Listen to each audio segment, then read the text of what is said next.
Did '80s audiences accidentally reject some of the greatest cult movies ever made? These were not just small disappointments. Some confused studios, embarrassed marketers, and vanished from theaters before fans even knew what they had missed. But years later, VHS, late-night TV, and obsessive movie lovers turned them into legends. Today, we are counting down 15 box office disasters that proved Hollywood's biggest failure can become cinema's strangest victory. Number 15. The Black Cauldron, 1985. Disney once opened a door it almost wished it could close forever. The Black Cauldron was not the bright, musical fairy tale comfort audiences expected from the studio. It was darker, stranger, moodier, and built around a fantasy world full of eerie castles, shadowy magic, and one of Disney's most frightening villains, the Horned King. Behind the scenes, it carried enormous pressure because it was meant to prove Disney animation could become grander and more ambitious. Instead, the movie stumbled badly in theaters, earning far less than its reported cost and becoming one of the studio's most painful animated failures. Parents seemed unsure what kind of Disney film this was, children were unsettled by its grim atmosphere, and critics were divided over its uneven story. But that failure became part of its legend. For years, The Black Cauldron felt like the forbidden Disney movie, the one whispered about by fans who remembered its danger, its strange beauty, and its haunted imagination. Today, its cult status comes from exactly what made it fail. It dared to feel unlike Disney. Number 14. UHF, 1989. A comedy this chaotic was never built to behave at the box office. UHF took Weird Al Yankovic's parody brain and turned it into a full movie, packed with fake commercials, television spoofs, absurd daydreams, and jokes that seemed to change channels before the audience could catch its breath. On paper, it looked like a fan's dream. A cult musician, wild sketch energy, and a story about a struggling local TV station fighting back against a smug corporate rival. But theaters did not know how to sell it, and mainstream audiences were already buried under massive summer blockbusters. The result was a painful commercial disappointment. Even though the movie had the kind of weird comic rhythm that would later make perfect sense on repeat viewing. Once UHF reached cable and home video, its reputation flipped.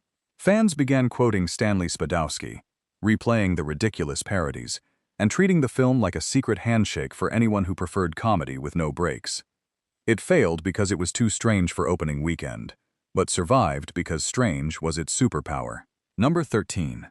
The Adventures of Buckaroo Banzai, Across the Eighth Dimension, 1984. Some movies fail because they are weak, but Buckaroo Banzai failed because it seemed to arrive from another planet with no instructions. This was not just a sci-fi adventure. It was a comic book fever dream about a brain surgeon, rock musician, test pilot, and genius hero battling interdimensional enemies while the movie casually acts like the audience already knows the entire mythology. That confidence became both its charm and its curse. Mainstream viewers were dropped into a universe full of strange names, odd jokes, bizarre villains, and rapid-fire world-building that felt like part 2 of a franchise that never existed. The marketing could not explain it, theaters could not sell it, and audiences did not know whether they were watching parody, action, science fiction, or pure madness. But that confusion later became the reason fans adored it. On home video, viewers could rewind the details, catch the jokes, and appreciate Peter Weller's deadpan cool, John Lithgow's wild villain energy, and the film's fearless refusal to be normal. Buckaroo Banzai became a secret password among cult movie lovers because it did not beg to be understood. It built a world, threw you inside it, and trusted the weirdest viewers to survive. Number 12. Return to Oz, 1985. This was not the Yellow Brick Road audiences remembered, and that shock nearly buried it. Return to Oz dared to revisit one of cinema's most beloved fantasy worlds, but instead of giving viewers warmth, songs, and cozy wonder, it opened the door to something colder, stranger, and more unsettling. Dorothy returns to a damaged Oz, where familiar magic has turned eerie. The Emerald City feels abandoned, and new threats move with nightmare logic. For families expecting a cheerful adventure, the tone was startling. The Wheelers were bizarre, the Gnome King felt menacing, and the entire journey carried the mood of a forgotten dream turning dangerous. That boldness made the film a difficult sell. It struggled badly in theaters because audiences were not ready for a darker Oz that felt less like comfort and more like a warning. Yet time changed everything.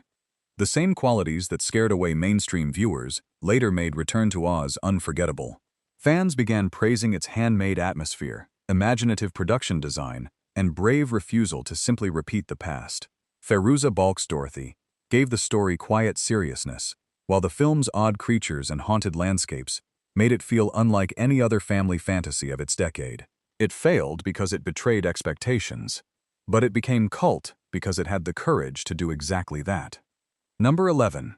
Clue, 1985. A movie based on a board game should have been simple, but Clue turned simplicity into delicious chaos. Instead of playing safe, it built a lightning-fast comic mystery inside a mansion full of suspicious guests, secret passageways, sharp insults, slammed doors, and increasingly ridiculous explanations. The cast moved like a theatrical machine, with Tim Curry racing through the madness, as if the entire house might explode if he paused for breath. But the movie's cleverest trick became its biggest theatrical problem. Different theaters received different endings, which sounded playful in theory, but created confusion in practice. Some viewers felt they had not seen the whole joke, while others did not understand why the ending they heard about was not the ending they watched. The box office response was weak, and the film was dismissed by many as a gimmick. But home video saved it in the most perfect way. Once all the endings could be viewed together, Clue finally revealed its full comic design. The jokes hit harder, the structure felt smarter, and the cast's timing became impossible to ignore. What looked like a disposable experiment became one of the most quoted comedies of its era. Clue did not fail because it lacked wit. It failed because theaters could not contain the joke, and cult audiences later solved the mystery. Number 10. The Monster Squad, 1987. The monsters showed up, but the audience somehow did not.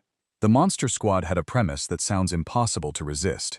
Classic screen creatures crashing into a kid adventure, with young horror fans forced to become heroes before their town falls apart. It had the attitude of a clubhouse movie, the energy of a Saturday afternoon nightmare, and the kind of practical creature work that made every monster feel physical, dangerous, and weirdly lovable. But the film landed in a difficult place. It was too scary for some younger viewers, too kid-centered for some older horror fans, and too strange for a marketplace that did not know how to position it. The result was a disappointing theatrical run that made it seem like the movie had vanished almost immediately.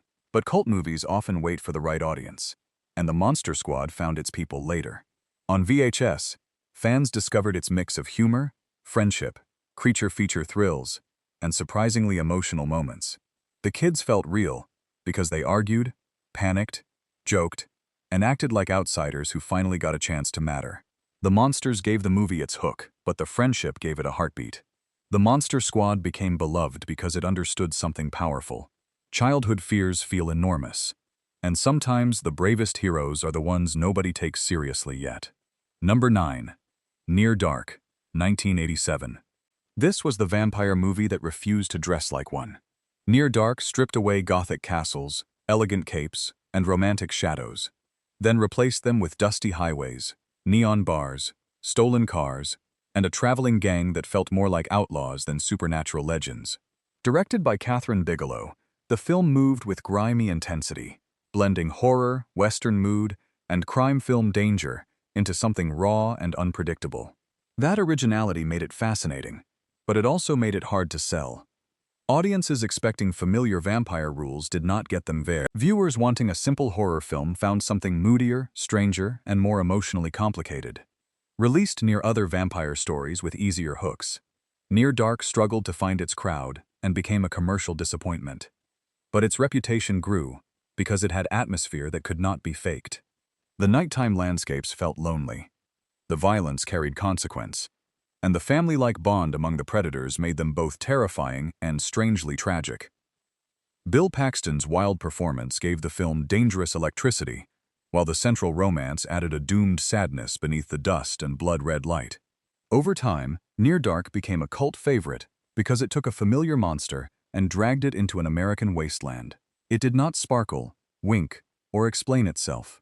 It burned slowly, and that burn became its legend. Number 8. Videodrome, 1983. Some films predict the future. Videodrome looked straight into the screen and seemed to accuse it. David Cronenberg's strange media nightmare followed a television executive pulled into a world where broadcast signals, obsession, violence, and hallucination begin to melt together. It was cold, disturbing, philosophical, and deeply uncomfortable, which made it a difficult mainstream attraction. This was not a crowd-pleasing thriller with easy answers. It was a puzzle about technology, desire, control, and the dangerous intimacy of images. The film's surreal visuals and unsettling ideas were too much for many viewers at the time, and its box office response was weak. But years later, Videodrome felt less like a failed oddity and more like a warning sent too early. As media became more addictive, more invasive, and more personal, the movie's fears started to look strangely prophetic. James Woods gave the story a seedy, restless center, while Debbie Harry added mystery and menace to a world where screens feel almost alive. The practical effects made the body and technology seem fused in ways viewers never forgot. Videodrome became a cult landmark because it did not simply ask what we watch. It asked what watching does to us. That question only became sharper with time, turning a box office disappointment into one of cinema's most disturbing prophecies. Number 7. Possession, 1981. This is the kind of movie people do not simply watch. They survive it. Possession arrived as an emotional breakdown disguised as horror, a feverish story of separation, obsession, paranoia, and psychological collapse pushed to operatic extremes. Andrzej Żuławski did not build a clean, comfortable thriller. He created something jagged, frantic, and almost impossible to categorize. Isabelle Adjani's performance became legendary because it feels less acted than unleashed, while Sam Neill's unraveling turns the film into a battle between love, fear, and identity. But that intensity made the movie almost unreachable for mainstream audiences. It was too strange for a conventional drama, too emotionally violent for a simple horror film, and too surreal for viewers expecting clear explanations. Its theatrical life was troubled, and it failed to connect widely at first. Yet the very elements that pushed audiences away later pulled cult viewers in. Possession became a film whispered about in horror circles, praised for its raw power, unforgettable imagery, and refusal to soften its emotional chaos. It is not famous because it comforted people. It is famous because it left them shaken, confused, and unable to forget what they had seen. Some box office bombs fade because nobody cares. Possession endured because everyone who discovered it had to talk about it afterward. Number 6. Streets of Fire, 1984. This movie did not look like reality. It looked like a jukebox dreaming about danger. Streets of Fire was sold as a rock and roll fable, and that phrase alone explains why audiences were confused. Walter Hill built a neon world of rain-slick streets, leather jackets, roaring motorcycles, burning stage lights, and comic book toughness. The story was simple. A singer is taken by a violent gang, and an ex-soldier returns to bring her back. But the style was enormous. Every scene felt like a music video, a western, a noir, and a street gang fantasy colliding under artificial moonlight. The problem was that the movie arrived before audiences fully knew how to embrace that kind of stylized mashup. It cost too much, earned too little, and failed to launch the bigger mythology its creators imagined. But later viewers saw what opening weekend crowds missed. Streets of Fire had pure cinematic attitude. Diane Lane looked electric on stage. Michael Paré gave the hero a stoic pulp quality, and Willem Dafoe's villain looked like he had stepped out of a nightmare fashion magazine. The film became cult because it did not care about realism. It wanted to be a myth with guitars. Its failure proved theaters were not ready, but its afterlife proved style can outlive numbers. Number 5. Legend, 1985. Ridley Scott built a fairy tale so beautiful that audiences almost did not know where to place it. Legend was not a simple adventure. It was a glowing dream of forests, unicorns, glittering light, icy darkness, and mythic evil. Tom Cruise played the young hero. Mia Sara brought innocent wonder, and Tim Curry delivered one of fantasy cinema's most unforgettable villain performances under astonishing makeup. Visually, the film was breathtaking, with every frame seeming carved from mist, candlelight, and storybook fear. But beauty did not translate into box office success. The film went through different versions, competing creative choices, and a theatrical release that struggled to explain whether it was for children, fantasy fans, romance lovers, or darker adventure audiences. That uncertainty hurt it badly. But cult status often belongs to movies that feel too specific to be easily marketed, and Legend became one of them. Over time, fans embraced its dreamy atmosphere, its practical craft, and its strange balance between innocence and darkness. The movie's world feels handmade in a way modern fantasy rarely does, and Tim Curry's towering presence gave it an image viewers could never erase. Legend failed because it was difficult to categorize, but it endured because it looked like a forgotten myth someone had managed to capture on film. Number 4. Highlander, 1986. A movie about immortals almost died at the box office, which is exactly why its afterlife feels so perfect. Highlander had sword fights, ancient rivalries, sweeping time jumps, a Queen's soundtrack, and a mythology built around warriors battling across centuries until only one could remain.